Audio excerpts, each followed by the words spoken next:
Angkatan bersenjata Ukraina tampak kembali beraksi di Bakhmut. Mereka disebut siap melempar serangan balik ke prajurit Rusia.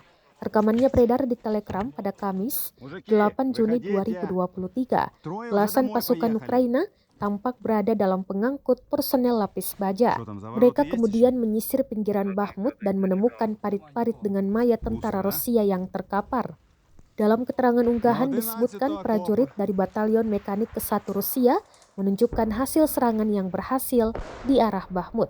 Sebelumnya, Wakil Menteri Pertahanan Hanna Maliar mengonfirmasi Ukraina telah mengerahkan pasukan di sekitar Bakhmut.